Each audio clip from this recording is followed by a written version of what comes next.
Our first spot is the Anguished Man painting, a painting that's been said to be haunted by the spirit of its former artist. The Anguished Man was painted by... we have no idea, actually. Fittingly, for something like this, its true origin is a mystery, but it's been said that it was painted with a mixture of the artist's own blood and paint, which explains that delightful crimson hue. The artist disappeared after painting it, and in 30 years, no one has been able to trace its origin to anyone. The earliest recorded history of the Anguished Man comes from a woman in North England who owned the painting after receiving it as a gift, and understood that there was something deeply wrong with it, but kept it anyway, I guess. After years of having it in her possession, she gave the relic off and passed it on to her grandson, Sean Robinson. Once the painting found its way into Sean's possession, he reported consistent hauntings from it, claiming that at night the painting can be heard screaming, writhing, loud noises, the painting falling off the wall in the middle of the night, and even going so far as to claim that he's seen the canvas itself twisting. Locking the painting in his basement, but feeling a compulsion to keep it locked to study it and possibly keep it safe from the outside world, Sean has recorded several videos of the Anguished Man in action if you feel like you've been getting too much sleep lately. While some skeptics might doubt that the Anguished Man is actually haunted, there is absolutely zero doubt that the painting itself is as fascinating as it is terrifying. Robert the Doll. At first glance already seems a bit unsettling, between his empty smile and the blank expression of the pet sitting on his lap. If only it ended there. Legend has it that this century-old doll is home to a malevolent spirit locked away. It's been said that misfortune comes to those who don't respect him or insult him. Robert's story begins over 100 years ago, and his true origin is somewhat disputed. It's agreed that he was owned by Robert Jean Otto, who received it as a boy, but some people claim that it was a gift from his grandfather, while locals prefer to claim nefariously that the doll was given to Robert by a servant of the house who hexed it out of resentment. Whatever the case, Robert brought trouble with him. The real Robert, or Jean as he went by, would refer to the doll as if it was a living entity, claiming that it had a will of its own. When things around the house would break, like the rest of Jean's toys being destroyed, he'd claim that Robert had done it. The family would find Jean in the middle of the night, wailing, surrounded by overturned furniture, claiming once again that Robert had done it. People would claim to see Robert out of the windows, appearing and disappearing at seemingly random times of day. While Jean no longer owns Robert, of course, Robert lives in the East Martello Museum in Florida, where it's said that even locked up he still causes havoc, causing electronics to malfunction and go haywire. Employees have reported sleepless nights, strange noises, streaks of bad luck after spending time around Robert. The museum claims too Robert gets 1 to 3 letters a day from people asking for forgiveness or asking him to place a curse on others. If you're ever in the area and you feel like checking in, just make sure you're respectful about it, okay? You never know. Number 3. The Cursed Brick. Perhaps one of the least terrifying items on this list is a brick from the Borley Rectory, aka a brick from one of the most haunted houses in all of England. The house was originally built back in 1862. It was a house built for the rector of Borley, but after a fire in 1939 it was never rebuilt. It was finally demolished after in 1944, but before its final days, Harry Price, a paranormal researcher at the time, reported numerous ghostly sightings, including a ghost nun, a ghost car passing by, as well as numerous horse and buggy sounds on the property. That's terrifying. Yep. A little piece of the haunted home sits in the Warren Occult Museum today, as they were able to visit the Borley Rectory before it was demolished. According to local folklore, a nun fell in love with a monk from the monastery and the pair attempted to elope together. They were found and sentenced to death. The monk was reported to have been sent to the gallows in the monastery, whilst the nun was sealed into the walls of the nunnery alive. Ouch. This nun is believed to be the one that is seen on the grounds of the Borley Rectory, endlessly looking for the monk that she once loved. That's kinda cute, that's kinda nice. The nun has been seen and heard many times over the years, and the first reports came from 1928 when the owner Guy Eric Smith and his wife contacted a newspaper to report a strange happenings. The newspaper took on the help of an investigator, Mr. Harry Price. Mr. Price stayed at the house to research for more than a year. While staying there, Price witnessed a ton of poltergeist phenomena. Even said that he got in touch with the spirit of a past tenant, Reverend Harry Bull, who died in the house. After numerous attempts at exorcising the property, in 1930, Mr. and Mrs. Smith left the house for good. The next residents of the house were Reverend Foister and his wife Mary Ann. They both experienced the same phenomena that Price and the Smiths had witnessed before them. However, this time the poltergeist activity seemed to be a little bit more aggressive, with reports of smashed glasses, broken windows, and Mary Ann being even thrown from her bed in the middle of the night. In 1939, the house was burnt to the ground due to an oil lamp. It was then left to ruins until 1944 when it was demolished. The Borley Rectory was said to have been the most haunted building in all of the UK, so although just an unassuming brick, its origin story has seen quite a bit of life and death. Number 2. Black magic dolls. We already know some of the infamous museum dolls that are haunted by all hell, but we're not talking about Annabelle. There are apparently handfuls of other dolls that deserve some jarring honorable mentions. Tony Spera believes that there are dark powers that live amongst the various voodoo dolls and handmade figurines that are just casually splayed out for museum goers. Stuffed dolls like the Shadow Doll, of course, who looks like a night terror version of a twisted Muppets puppet. It's known for visiting dreamers and stopping their heart mid-nightmare with fear. Okay. That's a little excessive. So haunted, yeah. There's a satanic doll that looks like it would resemble a tall wooden man, possibly even the devil. Yeah, haunted beyond all hell. Found in the woods too, around satanic worship. Huh, can you believe? And of course, this dark magic doll. They just look haunted, you know? That off-colorization look, the facelessness, and glass casing around it. Again, that can't be a good sign. Historically, if you do this, obtaining a doll or statue or carving, add in a little dash of dark magic and voodoo, and voila, you have a very dark, cursed item. There's also a doll with no mouth and no eyes. Yeah, that's not scary at all. I think we can all agree that there's like 20 origin films like right here with each and every one of these black magic figurines. Like I understand Furbies a little bit more now, you know? Like that's a cursed item right there, 100%. Furbies belong in the Warren Museum. I'm surprised there isn't some there already. And coming at the number 1 spot, the music box. And of course we had to include one of the creepiest elements of the Conjuring movies, and I guess what makes any scary movie scary. It's the music. And boy is there one haunted creepy Warren Museum object that comes to mind: the Perron family music box. Director James Wan wanted to use the actual music box in the first film because mirrors and creepy music make for the best thrillers, but also because that there is a real haunted artifact from the real case. Today, the box is safely stored in the Warrens Museum alongside all of the other spooky items that we already covered. The music though, right? Like this part in the movie actually scared the shit out of me. Like the anticipation alone. They always do it so slow too, don't they? Dun dun dun dun dun dun dun dun dun dun dun. But it's like real life though. That's horrifying. The music box apparently caused a lot of problems for these Perron girls, specifically April, the youngest of the Perron children. She found this antique in the house and she used to communicate to spirits. In the movie, this was a happy ending. But in real life, the Bathsheba Sherman curse was never really resolved.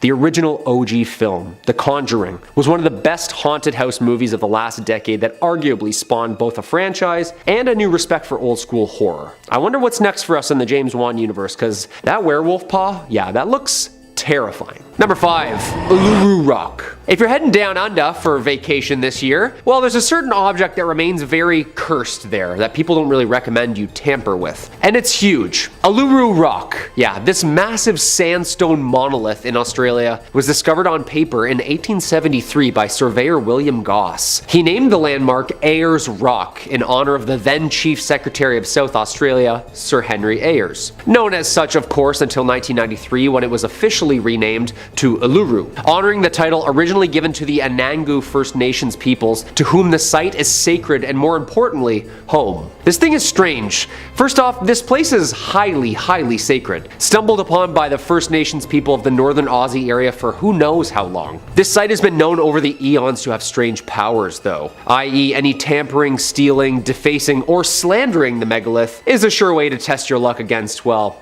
the universe. This place shouldn't be messed with. One man stole a chunk of rock from the monument and experienced so much bad luck that he actually drove 3,000 kilometers to return it in person, in an attempt to rid himself of the karma he believed was attached to him. The chip was returned 40 years later. The largest piece of rock that was ever returned back to the site weighed more than 70 pounds. Yeah, this is serious stuff. First off, how the hell did you sneak that off the site? Like, did he just back his truck up to it like, yeah, just chip that big rock off, put it all in. He apparently wrote, "Dear Australia, I am so sorry I took this piece of Uluru. I wanted a piece of Australia to take home with me and this was the wrong thing to take. I hope Australia can forgive me and welcome me if I ever come back. Signed, an unwise traveler." Yeah, the reason they advise visitors not to take anything is the paranormal omens connected to said rock. Also, this is a giant rock we're looking at, like only 1/10 of its mass you can see. It's like an iceberg, like underground. So before you experience any bad luck, illness, or karma beyond karma any day soon, I'd just collect seashells and skip this whole thing. No?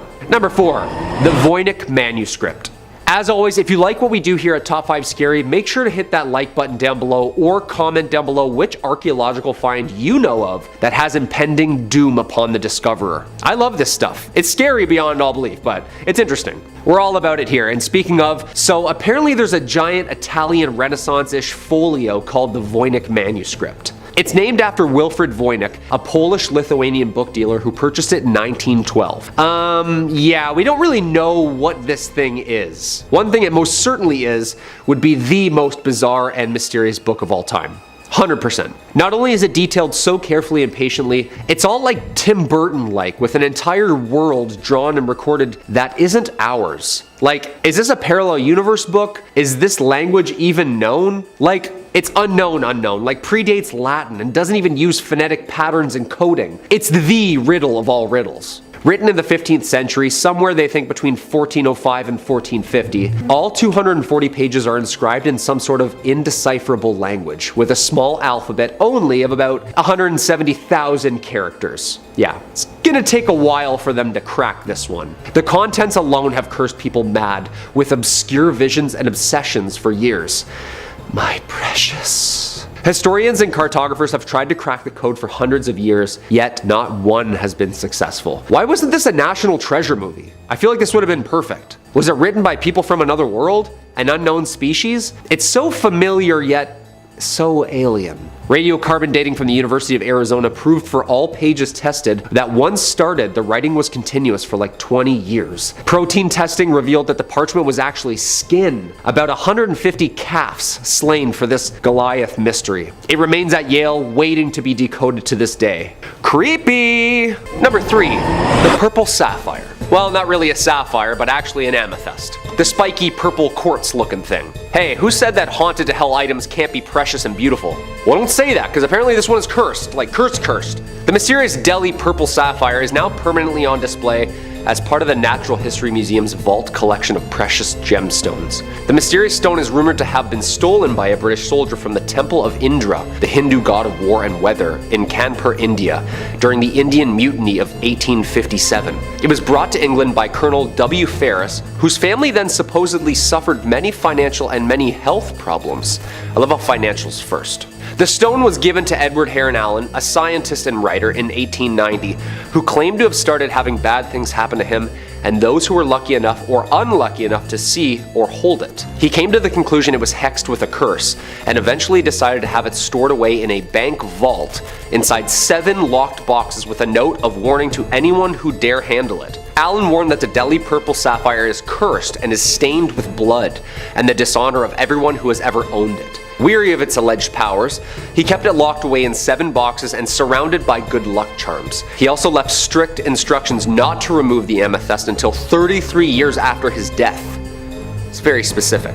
Heron Allen's own daughter was forbidden under every circumstance to even touch or handle the stone, which, half a year after her father's death, she donated the amethyst to the Natural History Museum where it's on display today. Okay, so his own daughter donated this thing. She didn't even want it. That's a little spooky. Now, I mean, he was a writer, and writers can exaggerate sometimes, but not giving it to his own daughter and her not wanting it at all after his death? That sounds a little bizarre to me. Number 2, the haunted book. Okay, so sometimes we all find spooky doodles from the past we drew as kids. Finding old spooky pictures or letters written, that can be fun and great for scary stories. Apparently I drew aliens a lot. Yeah, who'd have thought? This next item holds more than just letters though. It holds power. This haunted book was given to Brighton's very own haunted house, Preston Manor, after a Kent family who owned it claimed it caused them to be plagued by ghostly visitors and spectral visions. A haunted ledger which was found bricked up behind a shop wall has been acquired by the museum. Phew. The ledger was donated by Josephine Beniovitz. The book was discovered by her father, Tony Beniovitz, in 1988 when he was demolishing a shop which closed in 1984. Having taken it home, the father and daughter believed they suffered a number of spiritual visions and images of men, women, children, and apparently soldiers on horseback. The ledger, which dates from the First World War, was a clue at maybe who was visiting them. The daughter was told by one of the spirits that the book must be returned to Brighton where its first entry was written, which was in December 1915. The terrified family delivered it to Preston Manor, which is known for its paranormal occurrences and spiritual events. A medium visiting the house inspected the book and confirmed that they could sense evil omens emanating from its pages. It remains locked up only to be viewed after cleansed. Yeah, I don't think I'm going anywhere near this thing. Yeah, all those old books are usually wrapped in like someone's skin or something evil. Yeah, no thanks. And coming in at the number 1 spot, the Iceman. This definitely had to be my number 1 spot. And it's not my favorite UFC fighter, Chuck Liddell. But this is the most terrifying find of all. Not really much of an item either, but more like a 5,000-year-old frozen and perfectly preserved human mummy that was discovered in 1991 in the Ötztal Alps in Italy. Ötzi, of course, is the name researchers chose to name the mummy for obvious location reasons. This frozen mummy is of a man who believed to have lived 5,300 years ago. Ötzi is believed to have been apparently murdered before being frozen in its time. This is claimed after the discovery of an arrowhead found embedded in his left shoulder and various other wounds on his body. He also has multiple different DNA types on his clothes, suggesting he was in combat or in danger in his last moments. The nature of his life and the circumstances of his death need more investigation, but scientists believe he's Europe's oldest natural known human mummy, offering a very shiny new view of the Copper Age. A huge glacier surrounded him after he died of exposure and preserved his body in a mile-high ice cube. However, this is where it really gets spooky. Once unearthed, rumors of a curse surfaced too and grew stronger as people linked to him began to die, often in accidents or natural health problems. All in all, so far 7 deaths have been tied or loosely related to Ötzi's de-thawing, including forensic pathologist who was killed in a car accident en route to give a speech about Ötzi the Iceman, a mountaineer who died in an avalanche, a hiker who discovered the Iceman on a hike with his wife and later perished after falling down a treacherous path. A molecular archaeologist was found dead in his home after he was finalizing a book about Ötzi. The head of the forensic team died of a heart attack, another discoverer died of a brain tumor, and another researcher perished of multiple sclerosis. Yo, say what you will about curses if you believe them or not, when people start dropping all involved in this one find, there's gotta be some sort of otherworldly connection going on here. Whatever the case may be, this find is one of the most scientifically precious and also one of the most spiritually terrifying. Should we study this mummy some more and unearth more mysteries of the past, or should we risk the lives of those who study it? Number 5. The Pearls of Death. We know the Warrens. If that name doesn't sound familiar, check out some of the other vids and who they were on this channel. They were a pretty spooky duo. They've seen some nightmarish stuff in their time, and still have some proof of the evil that they vanquished. Their son-in-law still runs the official occult museum website and museum out of Monroe, Connecticut. Now, if you've seen Annabelle Comes Home, this first item on the list should ring a bell. The character Daniela in the movie tries to communicate to a loved one beyond the grave. Never a good idea. Unless you're with the Long Island medium, you know? Stick with the professionals. In order to do that, however, she puts on the museum's mourning bracelet. Yeah, that's not really a good idea there, Daniela. Now, there isn't really a mourning bracelet in the real occult museum, but there is such a thing as the Pearls of Death. And as of now, the Pearls of Death still have yet to appear in the Conjuring franchise. But they're notoriously one of the most dangerous items in the Warrens Museum, says their son-in-law, and very, very real. Beautiful accessory, I should add, but a very haunted and spirited set of pearls. They were added to the museum after a woman claimed that they were constantly strangling her. The Pearls of Death are said to strangle those who wear them. Now, I know what you're thinking. Get a bigger size, right? Well, it wasn't the wrong fit, per se, but like, choked aggressively. The story goes, the second that this poor woman put on these pearls, she literally needed people around her to even yank the pearls from its death grip around her neck. Yo, that is terrifying. Sometimes when I sleep with my chain on, I feel like I'm in a triangle choke in the UFC. But thankfully for us, the curls currently rest on the Warren shelves, where they'll hopefully stay for the foreseeable future. Tony Spera, the son-in-law of the Warrens and current owner-operator, says, it all goes way back with the cursed objects. Objects that someone put a curse onto, it could be a bracelet, a necklace, or any article that someone performed incantations and rituals over to put bad energy into, as someone or something famously did to the Annabelle doll. I feel like just talking about it is just going to show up. In the same way a priest can bless a holy relic, a satanic worshiper or black magic practitioner can curse a belonging, as seen with the Pearls of Death. Number 4, the werewolf paw. As always, if you dig what we do here on Top 5 Scary, hit that like button or feel free to leave us a comment down below. Let us know which James Wan Warren story is your favorite. I mean, nothing beats the David's exorcism scene in The Conjuring 3. Yeah, spoiler alert, it's uncomfortable to watch. Some of you will get it. Scariest thing I've ever seen in my life, I swear to God. However, in Annabelle Comes Home, we see another terrifying object just chilling on the shelf. A werewolf claw. Later in the movie, we even see a real werewolf demon thing outside the Warrens' house. And of course, according to Tony Spera, the werewolf paw is a nod to the real 1980s werewolf case that took the Warrens all the way to London, England. A true story of demonic possession, and not just normal demonic possession. That's a weird sentence to say out loud. But we know about this case. Apparently, they watched a television program, Sightings, and police officers and locals got interviewed about their encounters with a real local werewolf, the infamous Bill Ramsey. They said his abilities to take on men twice his size with ease as he would rampage through the city, blacking out. Lorraine felt a connection to him, and after traveling to London, she found Bill. According to Lorraine, he was possessed by an evil wolf spirit and needed a full-blown exorcism. The exorcism was a success on American soil, and Bill was able to return home, ready to start the rest of his non-lycanthropic days. He wouldn't grow hair or change at a full moon, but he used his fingers like claws, attacked people, and even would run around on all fours. Could this wolf paw in the museum be responsible for the werewolf case in London?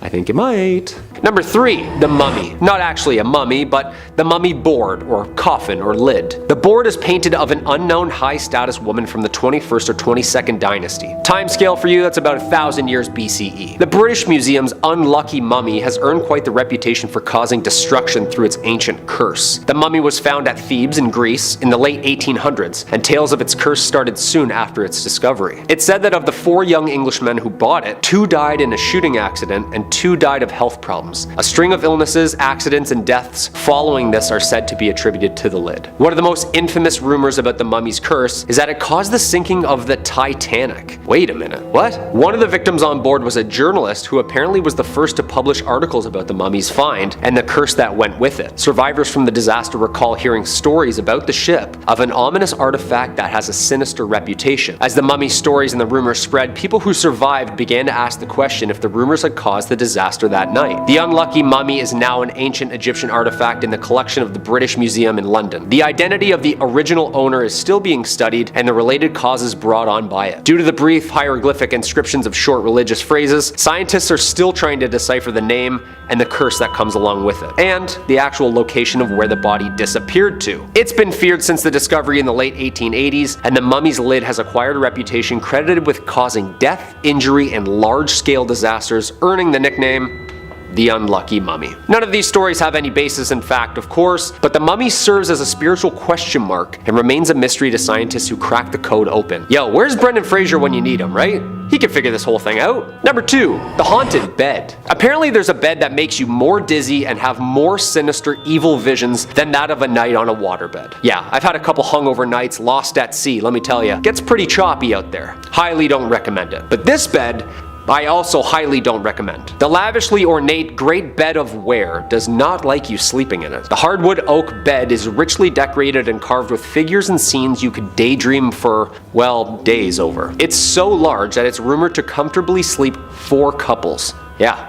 Talk about a California king. There's a tale that suggests that the bed was made in the 15th century for King Edward IV by a very gifted carpenter, but through the years found itself being passed between the inns of ware where commoners were able to sleep in it, break the legs, and apparently cover it head to toe in graffiti. Yeah, the disrespect alone. The defacing got so bad that apparently the ghost of the maker haunts those who are not of royal blood. Basically not blessed by God to rule. It's so old and so haunted that apparently people who spend the night are woken up violently by specters watching them sleep. Apparently there are so many initials carved into the wood, images drawn on it, that it's hard to know who actually the bed was originally fitted for, and who actually cursed it. Some researchers believe that the curse surrounding the bed could have actually been carved into it with symbols and text that hexed the next user. Whatever its history, it's haunted.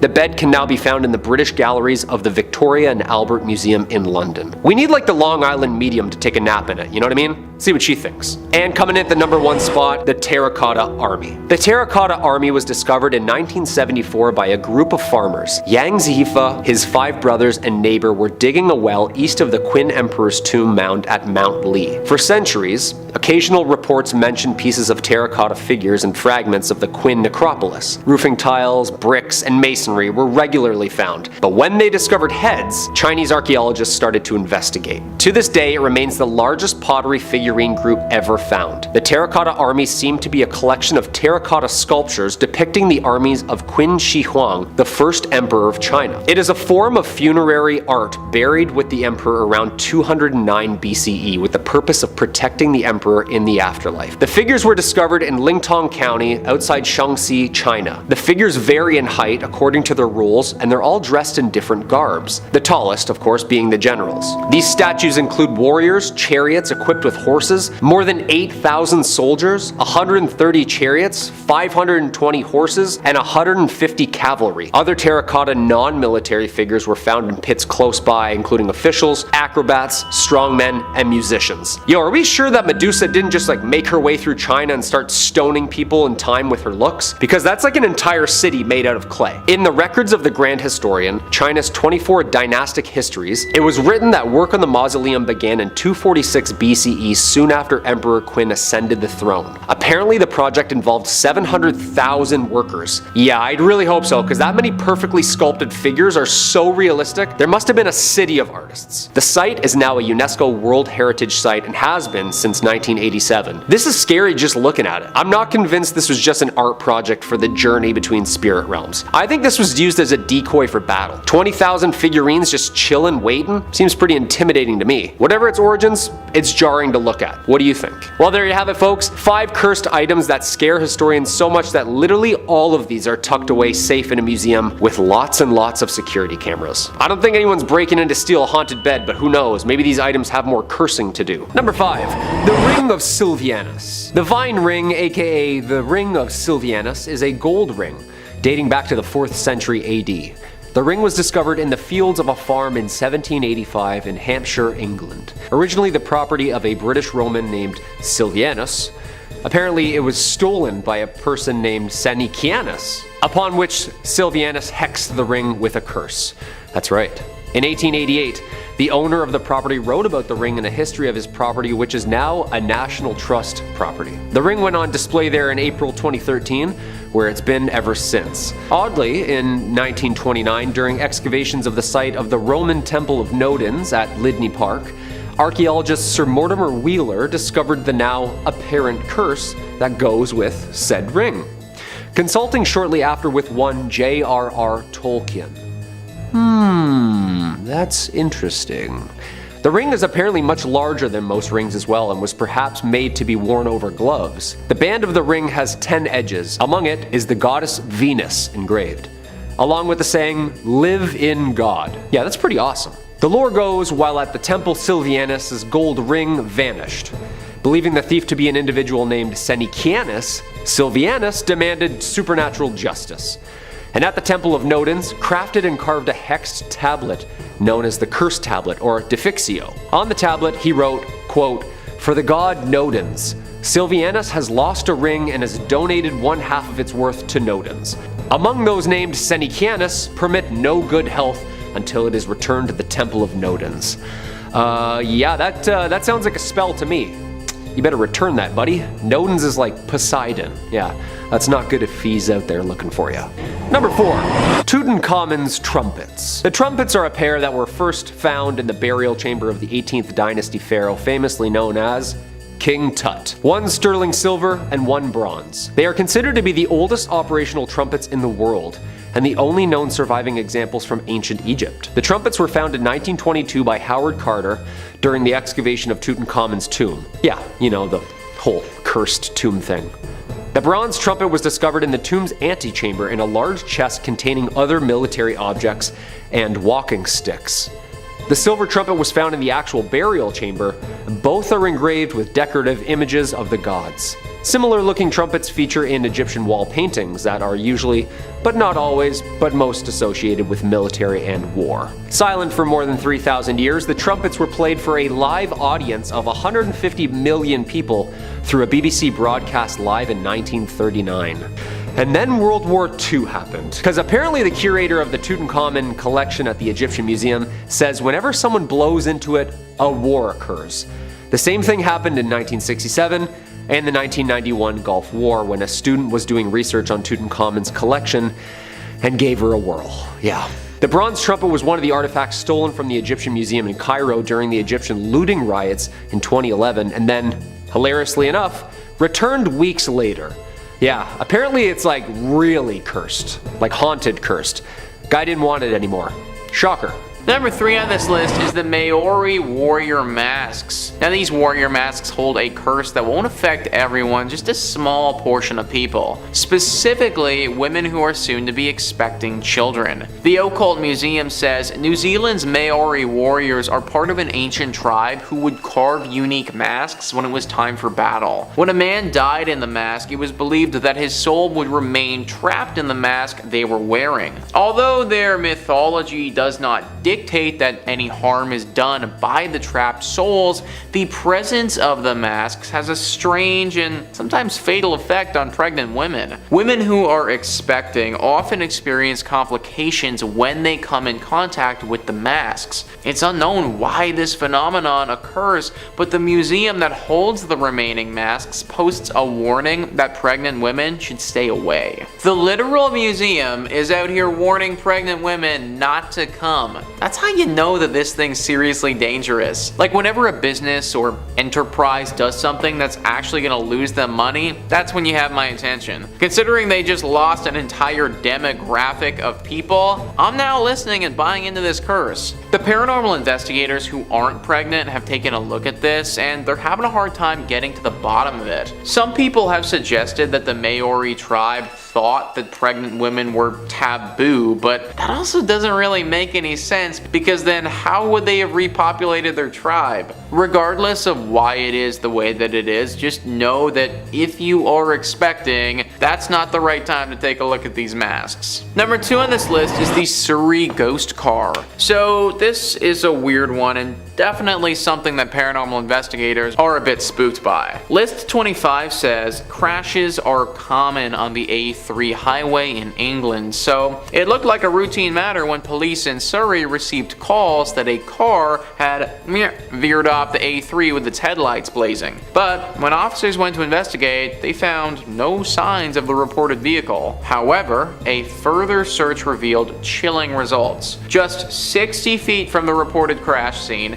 and buried in twisted undergrowth was the remains of a wrecked car containing a decomposing body of a young man who, as the police estimated, had crashed there 5 months earlier. Therefore, what the witnesses reported might have been a ghostly apparition of the original car. Now, how on earth does that make any sense at all? You know what, let me answer that for you.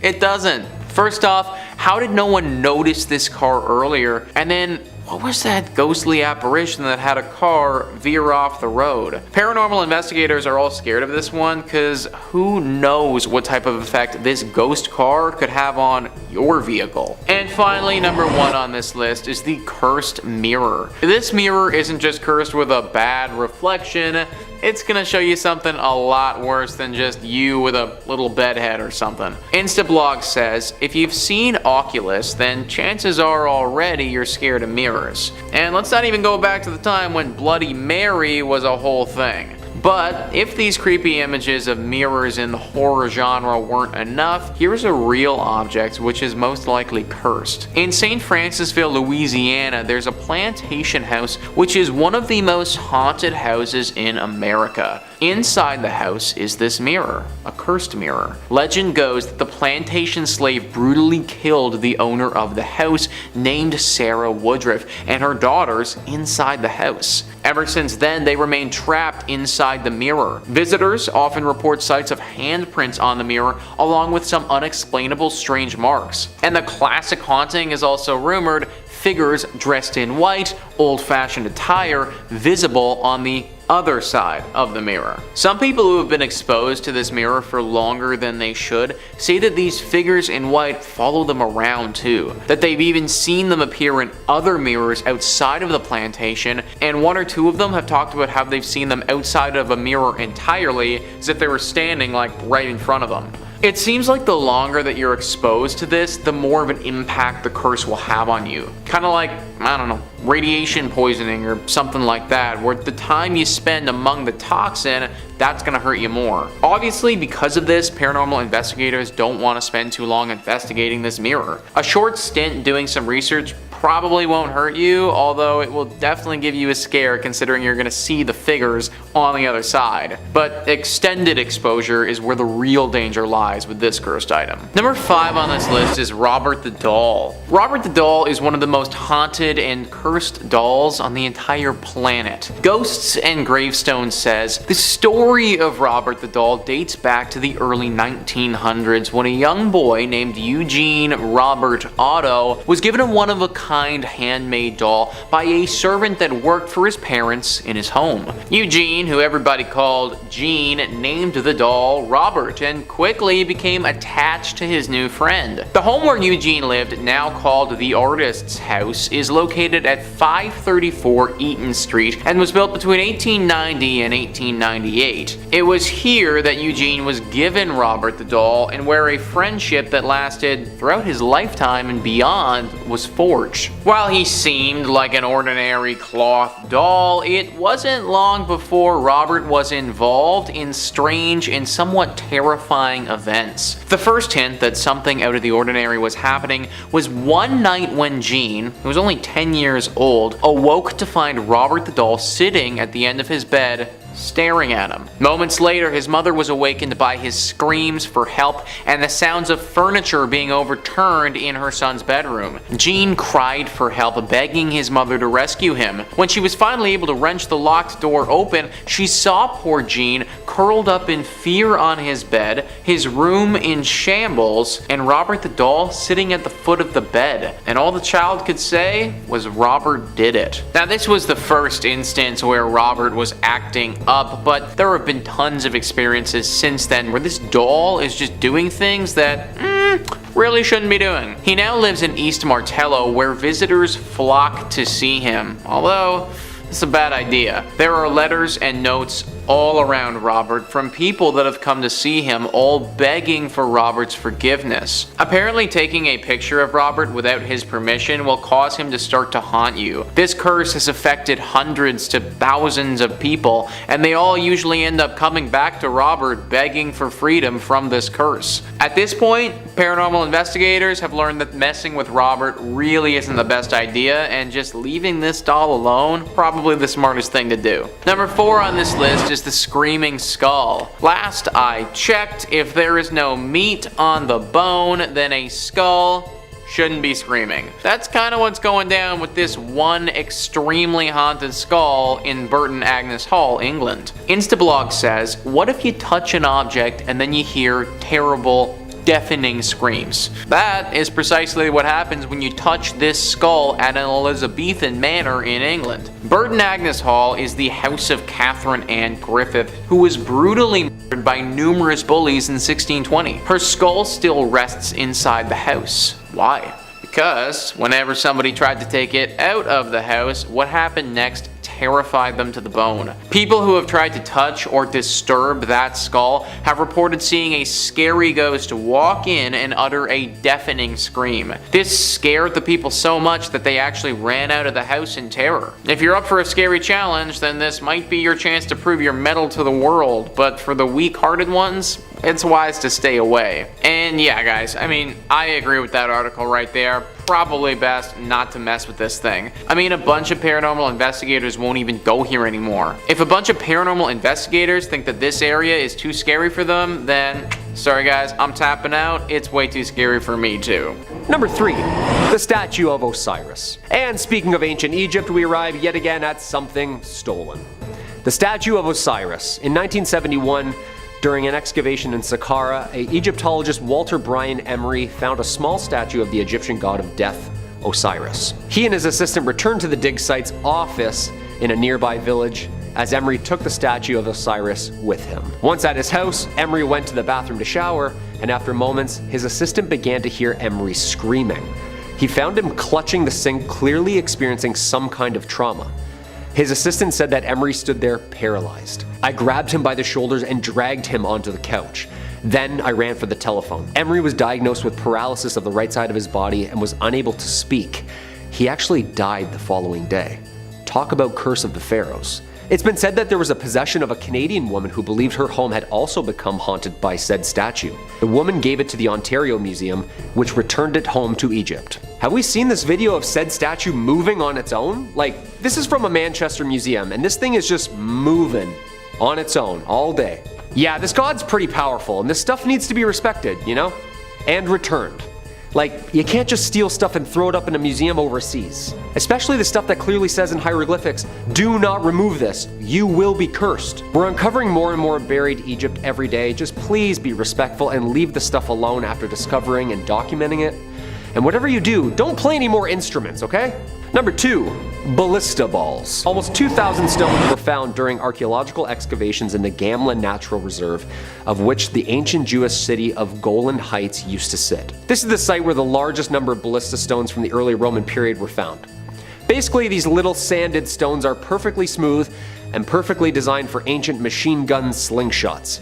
Oh yeah, and of course, by sling or hand. In 2020, a ballista ball in Israel was returned to the authorities 15 years after it was stolen. Apparently the balls were very cursed. Why was this particular ballista stone considered to be so cursed?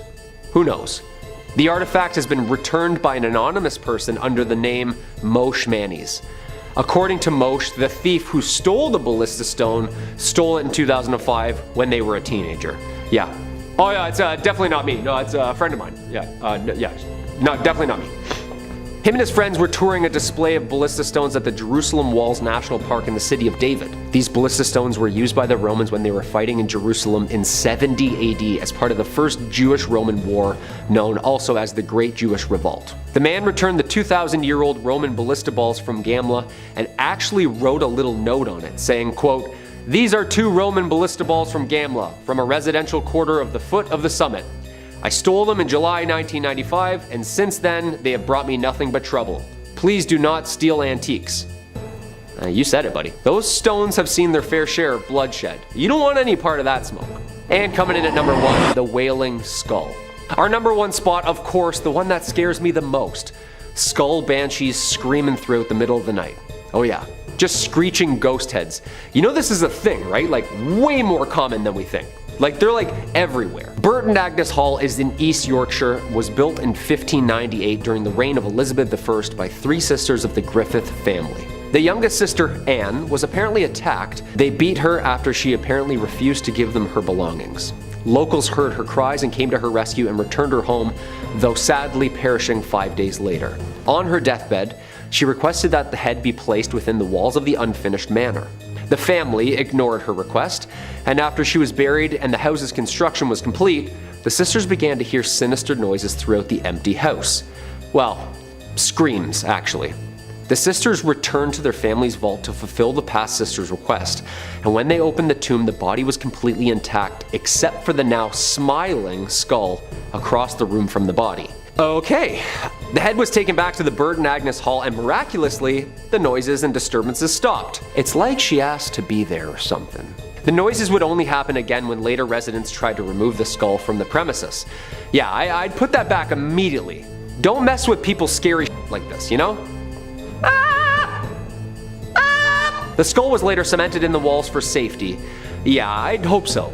Although the noises have stopped, Anne still makes a ghostly appearance apparently on the anniversary of her death. I don't know why people go around touching things, moving them around, like leave them where they layeth, you know? Number 5, the family jewels. Some things get passed on generation to generation. Some are begged, some are borrowed, and some are stolen. Our first cursed item has made its way across so many seas at the price of many lives. At a whopping 186 carats, the Koh-i-Noor diamond may look precious beyond all belief, but this cursed gemstone has a much darker, unbelievable side too. The name derives from the Persian Hindi words Mountain of Light. Many theories exist as to its original owner and who it was originally cut for. A Hindu description description of the diamond warns that, quote, "He who owns this diamond will own the world, but will also know all of its misfortunes. Only God or women can wear it with impunity." Well, that's jarring, to say the least. Right there in writing, huh? Yeah. It passed between the hands of various rulers, blood-soaked era after another, a king who blinded his own son, and a ruler whose head had become encrusted with liquid molten gold was paid for this price. Legend has it that the stone's origins of causing death and misfortune to any male who owns or wears it stems from brothers murdering each other to even sons murdering their fathers over it. But does it actually carry a curse affecting men who wear it? First owned by the emperors of the Mughal Empire in India, it was taken and added with the Timur ruby to make an armband for ruler of the Peacock Empire.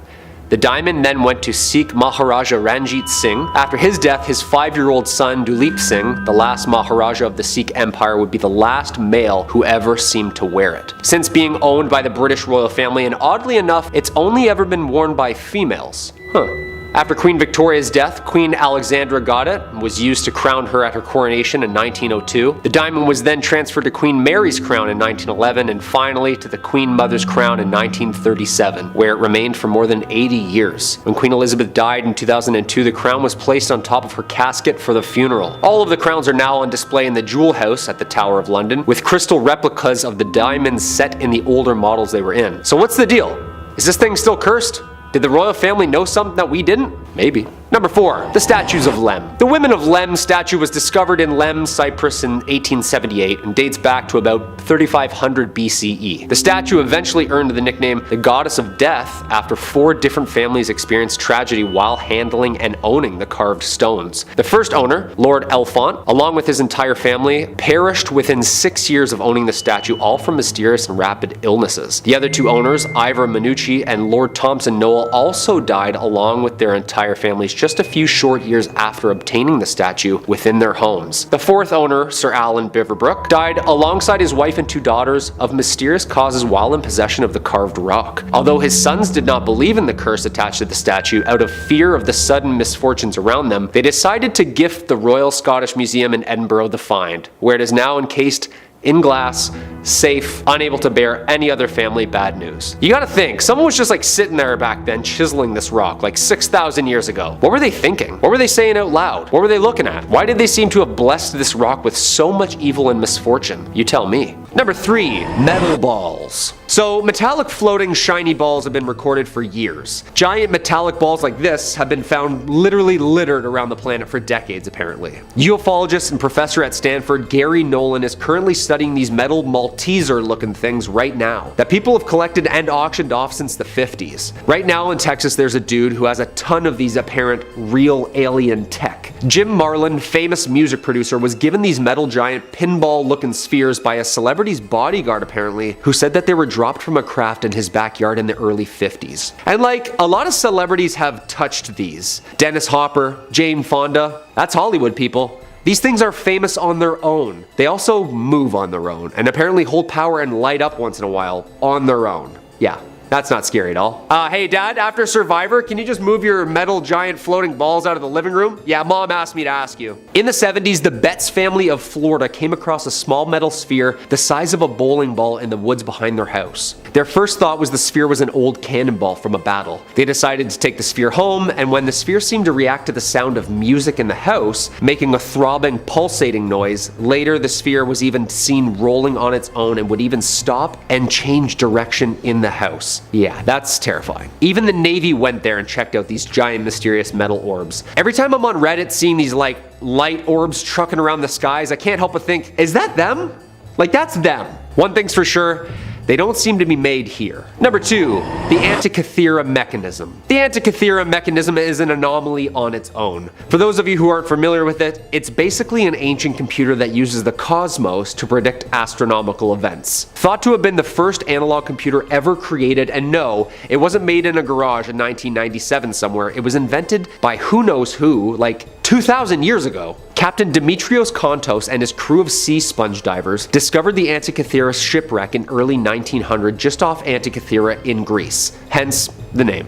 I also find it hilarious that divers diving for something you wipe your butt with found an ancient computer. Like, Something about that just amuses me. They recovered tons of artifacts during the expedition, helping pull up the shipwreck and this precious baby. Many thought it was cursed immediately after its first handlings. Apparently after its discovery, 3 of the divers who dove down died shortly after its find. Presumably of course of the bends of overwork, but locals think this device was to blame. At 150 feet deep, just off Point Glyphadia, the Greek island, the team retrieved millions in bronze and marble statues, pottery, glassware, jewelry, coins, and this ancient mechanism. It was a find of a century and still is. The device is made entirely out of a single bronze sheet, built in a wooden case about the size of a shoebox. The case and its faces are covered with Greek inscriptions, which indicate the device's astronomical and calendrical purpose. It's basically a computer built entirely out of cogs, wheels, gears, and faces, and it would tell you where you were amongst the cosmos. The first alarm clock, computer, calendar hybrid. Again, 2200 years ago. Like, no machinery, no watches, no laser cutters, basically everything we have in our iPhones right now within a wooden box 2,000 years ago. Again, it's funny, they were collecting sea sponges to wipe our butts and then stumbled upon a computer. Yeah. You can find it at the National Archaeological Museum of Athens. And number 1, the Codex Gigas. Obviously, this one's gonna be my number 1 pick. Apparently it translates to giant book, and it's big. It weighs about 170 pounds. Yeah, I'm kind of like really uncomfortable what I've learned and read about this book. It's the largest medieval manuscript in the world. The manuscript is also known as the Devil's Bible due to its highly unusual full-page portrait and detail of Satan and the legends surrounding its creation. Illuminated Bibles were a typical feature of Roman monastic books, but even with this one, the page size alone of the Gigas is notably larger for its time, and it's made out of about 180 donkeys. Yeah, sorry.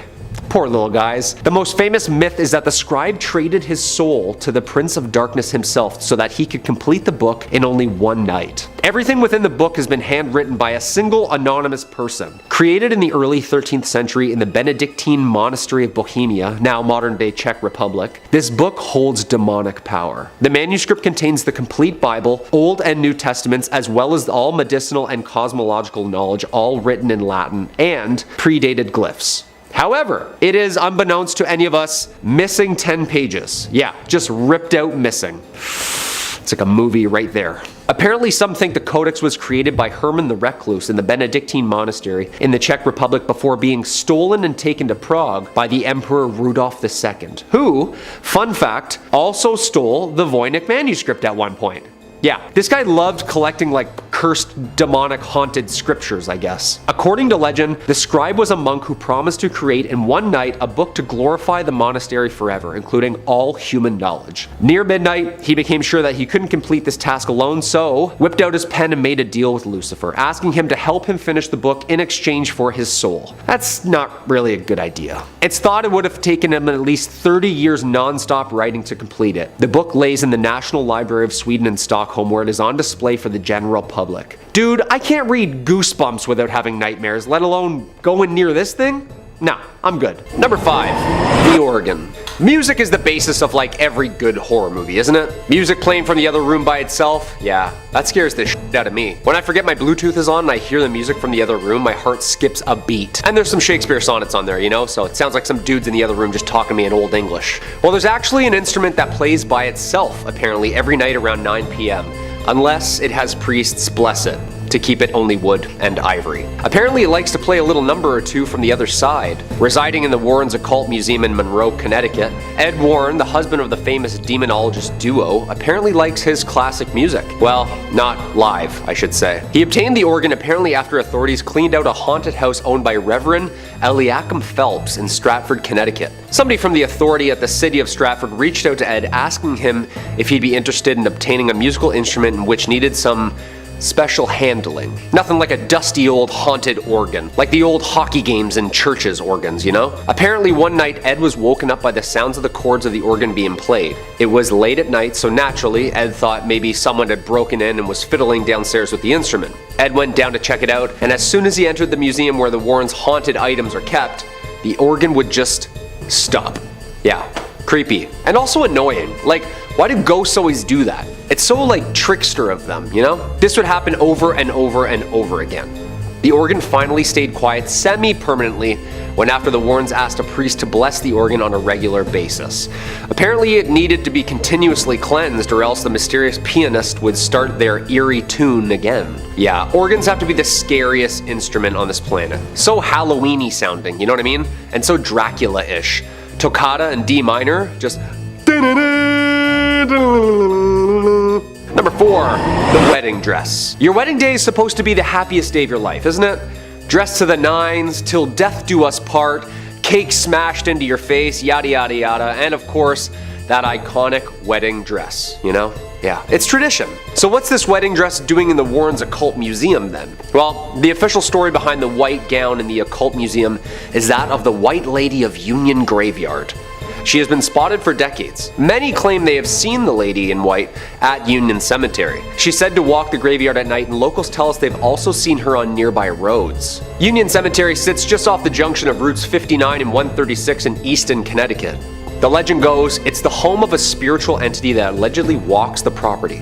I can tell you that now for a fact that this place is haunted. It's one of the most haunted places around, said Lorraine Warren herself. Yeah, and she's seen some stuff in her time. One of the most infamous encounters is that late one night a man was driving down Stepney Road in his pickup truck just past Union Cemetery. Out of nowhere, a woman in a white dress appeared in the middle of the road. The man couldn't slow down in time and struck the woman head on. When the man screeched to the side of the road, there was no sight of the woman he had hit. Apparently this happens more often than you think on that road. Whoever she was, apparently the couple has her dress locked in the Museum of the Occult Finds and deems it spooky enough to leave it alone. Number 3, the Delhi Sapphire.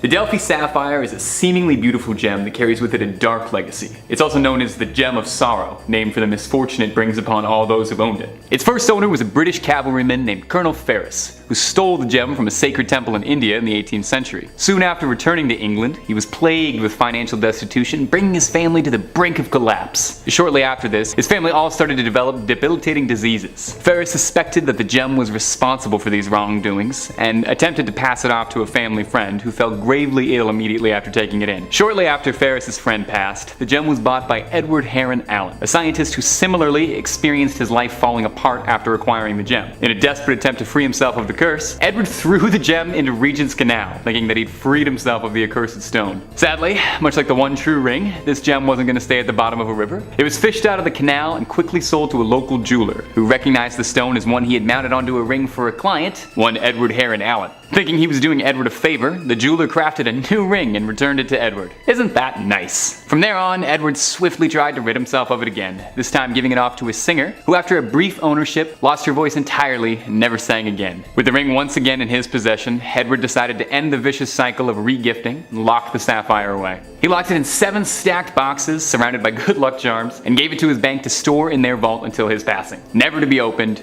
never to be sold. Heron even advised the bank that after his passing, it should be kept for another 33 years, just in case there was any residual curse smell in the box, I guess. Anyway, eventually, the sapphire found its way to a museum, as these things always do, who upon opening the 7 boxes, found inside a letter reading, "This sapphire is accursed, and stained with the blood and dishonor of everyone who has ever owned it. Whoever opens this box, do with it what you wish. My advice, however, is to throw it into the sea." Number 2, James Dean's car. Absolutely nothing is cooler than driving a souped-up Porsche, and in the 1950s, there was no one cooler than James Dean. Aside from being the cultural face of 1950s teenage delusionment and an icon for outcasts of his day, James Dean had a passion for cars and racing, and had a collection of impeccable Porsches, although the last one he would ever own was a Porsche Spyder 550. It was actually commissioned for Dean, and was one of the first makes of that car produced. A souped-up Porsche capable of race speeds, it seemed like the perfect car for a hot-headed rebel. But from the moment he got it, people were wary. A friend of Dean's, actor Alec Guinness, wrote in his diary after meeting James with the car that the sports car looked sinister to me. Exhausted, hungry. I found myself saying in a voice I could hardly recognize, "Please never get in that car. You will be found dead." Normally any friend telling you outright not to get into a car would be worth paying attention to, but I feel like special triple warning should be heeded if it was Obi-Wan Kenobi telling me not to do it. Sure enough, Dean ignored, went ahead and raced the car anyway, leading to a tragic car accident that would claim the actor's life. Shortly thereafter, the Spyder was chopped for parts, where its engine was bought by Dr. William Esquerc and installed in his own car. The suspension and transmission of the Spyder was given to Esquerc's colleague and fellow doctor and racing enthusiast, Troy McHenry. In a race in 1956, both doctors driving cars with the Porsche's old parts both crashed, leading to the death of McHenry and injuring Eskirk. Somehow, not learning any lessons, the self-proclaimed king of customs, George Barris, purchased the mangled wreck of the 550, hoping to rebuild it as a tourist attraction, where it was sold to the National Safety Council as a harrowing display of road safety. In 1959, while in storage, the car spontaneously caught flame. The tires were sold to a private buyer who had them burst on the road, causing them to careen off. And finally, in 1960, while in transit from Miami, the car disappeared entirely. The whereabouts of the car and its pieces are currently unknown, with the only confirmed part left being a transaxle that was found in Massachusetts. And finally, at our number one spot, the Devil's Rocking Chair. When we think of a devil sitting atop a throne, our mind isn't likely to conjure up the image of a rocking chair. That's more for kindly old grandparents. But for the Glatzel family, it was all too real. Seemingly an unassuming piece of leisure furniture, this twisted piece of haunted mahogany became the focus of one of America's most notorious